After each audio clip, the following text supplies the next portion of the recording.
मैं इस किस्म की हंगामी रिक्कत का आदी हो चुका हूं। किसी को रोता देखकर, खुसूसन मर्द को, और फिर इतने तनुमंद और वजीहा मर्द को रोता देखकर दाके जरूर होता है, मगर अब मैं इस बेकरारी के मुजाहिरे का अहल नहीं रहा जो ऐसे मौक़ों पर गैर डॉक्टर लोगों से सरजद हो जाती है। बारी से आओ, खान ने नरमी से कहा। बेंच पर बैठ जाओ और बारी से आओ। अब इसके आंसुओं ने इसकी मूंछों और दाढ़ी तक को भिगो दिया था। इसकी नाक सुर्ख हो गई और गर्दन की रगें उभर आई थी। तुम बारी बोलता है डाकदार साहब, और उधर हमारा बेटी मरता है। हमारा बेटी के पसली में दर्द है, आदेर भी दर्द है, उधर भी दर्द है। हमारा बेटी रोता है, हमारा बेटी खांसता है तो चीखता है। हमारा बेटी जवान है।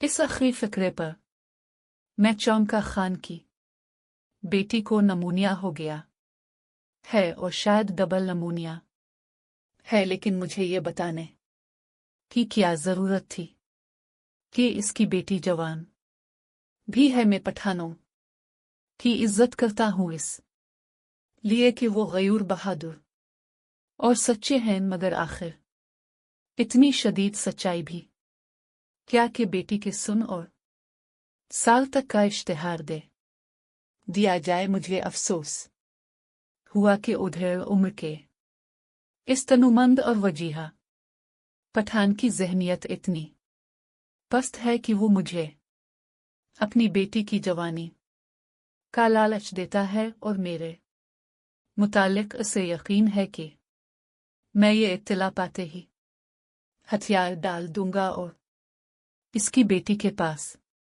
भागा जाऊंगा। नहीं, मैंने अपनी आवाज में जरा सी गरज पैदा करने की कोशिश की। अभी ठहरो और बारी से आओ। मैंने एक मरीज को करीब आने का इशारा किया, मगर खान ने दो लंबे डग भरे और उठते हुए मरीज को एक ऐसा तहोका दिया कि वो फिर से यूं बेंच पर बैठ गया जैसे कभी उठा ही नहीं था। अब कि खान की आवाज में गुस्सा भी था। हम कहता है हमारा बेटी मरता है, तुम कहता है बारी से आओ। उचुए मुंसिफ डाकदार है। फिर वो फरियाद करने लगा, हम तुमको दुआ देगा, हम तुम्हारा नौकरी करेगा, हम तुम्हारा लकड़ी चीरेगा। हमारा बेटी को बचाओ, हमारा बेटी जवान है। मैं जरा सा मुतासिर होने लगा था कि खान ने फिर अपनी बेटी की जवानी का मुजदा सुनाया। मैंने इसकी तरफ गुस्से से देखा, मगर इसके चेहरे पर सिवाय लूट के और कुछ नहीं था। इस की आंखों में बड़ा गहरा दुख था, और इस के होंठों के गोशे थोड़ी की तरफ खम खाकर उसके चेहरे को मुजस्सम पुकार बना रहे थे। मैंने स्टेथोस्कोप उठाए और दूसरे मरीजों से माजरत करके खान से कहा कि चुल्लू खान आओ। खान मुझे दाई देने लगा। सच्चा मुसलमान डाकदार है। खुदा बड़ा बड़ा दौलत दे, खुदा लंबा लंबा मोटर दे, खुदा अच्छा अच्छा बच्चा दे, खुदा। सड़क पर जाकर मैं ने खान से पूछा कि तानिगा ले ले। खान बोला, नहीं नहीं डाकदार साहिब, हम तुम्हारा हमसाया है, हमारा तमेरी पर हक है। उधर 1 मिनट में जाता है, खुदा तुम्हारा भला करेगा। डाकदार साहिब, हमारा बेटी को बचाओ, हमारा बेटी जवान है।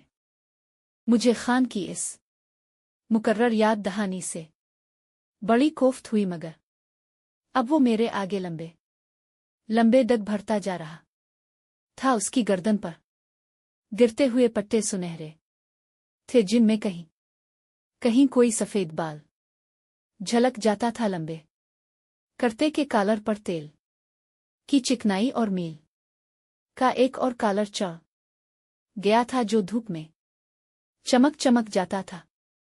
इसके हाथों की मोटी उंगलियां भी नुची हुई थीं और वो कुछ यूं चल रहा था जैसे बस नहीं चल रहा वरना एक ही डग मैं गिल्ली तय कर जाता।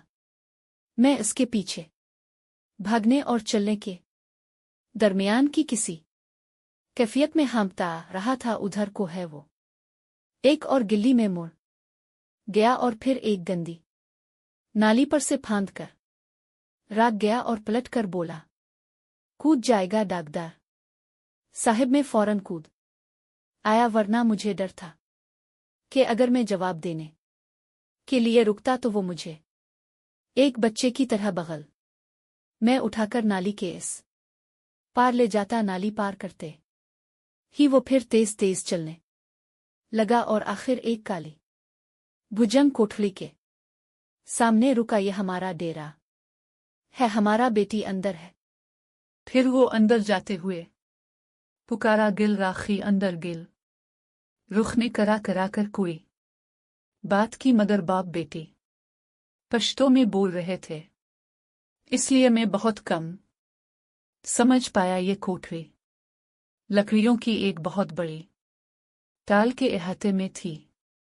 इस किस्म की कोठरियों की कतार दूर तक चली दी थी। बाहर चंद बच्चे खेल रहे थे। शाम करीब थी इसलिए तकरीबन हर कोठरी के दरवाजे में से दायवा निकल रहा था।